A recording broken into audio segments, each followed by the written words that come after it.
The Phoenix Rescue Mission and other organizations go around to people on the street and give out waters and any other help they can to limit the effects of the sun. But as the Arizona temperatures rise, more and more people experiencing homelessness require assistance. This grant isn't only helping restaurants get back on their feet after COVID, it's also encouraging the future of sustainability in the restaurant industry. If you're planning on flying out of town today, you might be waiting a while. According to FlightAware, there were 216 delays and 72 cancellations at Phoenix Sky Harbor Airport this morning due to the weather conditions, with most of those grounded planes belonging to Southwest or American Airlines. According to Sky Harbor, more than 145 flights are still being affected by those delays and cancellations. Throughout the morning, the airport was reporting consistent wind gusts of more than 45 miles per hour, with the strongest wind gusts clocking in at 62 miles per hour at noon today. Reporting live at Sky Harbor Airport, I'm Shira Tanzer for Cronkite News.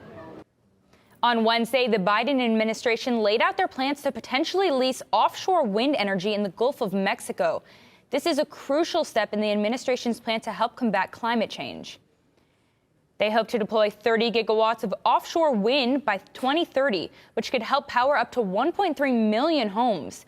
The proposed sale of the wind turbines and their land could take place as early as this summer in areas offshore of Louisiana and Texas. A new study found that Arizona was the state with the highest COVID death rates. The state saw 581 deaths per 100,000 people during the pandemic, with D.C. and New Mexico rounding out the top three. The state with the lowest death rate was Hawaii, with 147 deaths for every 100,000.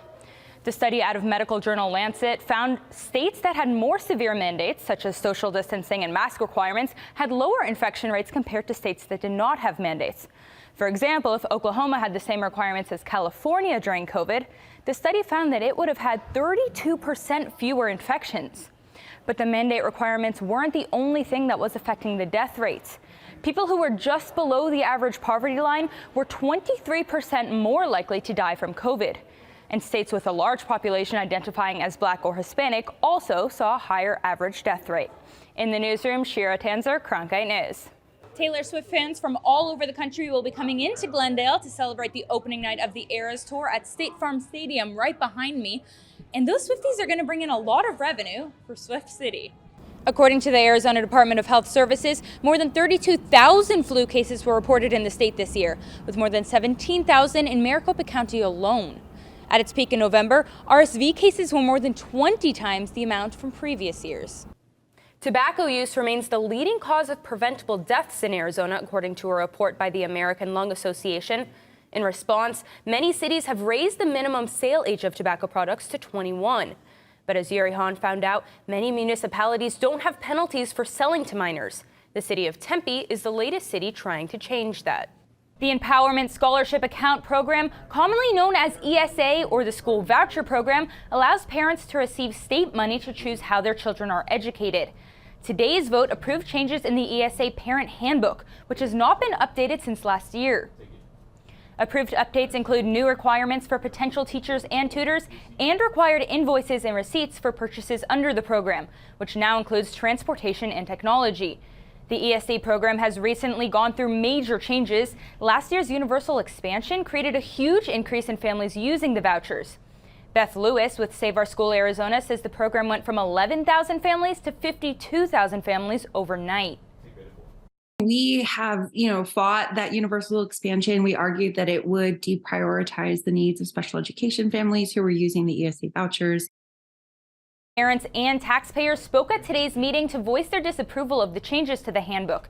But ultimately, the school board decided to go ahead with the updated version, which is available online. In the newsroom, Shira Tanzer, Cronkite News. The story of Anne Frank and her diary is used in classrooms all over the country to teach students about the Holocaust. But now, through virtual reality, you can actually walk through her house and see where she hid during the Holocaust for yourself. The Arizona Jewish Historical Society is trying to grow Holocaust education in Arizona, and their series Stories of Survival is doing just that. It shows testimonies of 4 local Holocaust survivors through different forms of media such as a hologram, and now virtual reality. This technology is making seem so much easier. I mean, it takes 3 or 4 hours of lecture to cover what they do here in minutes. Andrew Schott is a Holocaust survivor who's living in Tucson, and this past week he spoke at the opening of a new virtual reality experience where visitors can walk through Anne Frank's house. Schott knew the Frank family personally, even walking to school with Anne and her sister Margot before the German invasion of the Netherlands in 1940. You know, when I step in front of a bunch of kids, 8th, 9th graders and something like this, and I tell them that I went to school with Anne Frank, I've got their attention. Schott says by using the story of Anne Frank, who was only 16 when she was killed by the Nazis, younger children are able to relate to the Holocaust and what Jews, such as Frank, went through. It's the experience of somebody your own age, not some old person. By using new technology such as this VR headset, the Jewish Historical Society is allowing younger generations to connect to the Holocaust through technology and through the eyes of a young schoolgirl such as themselves.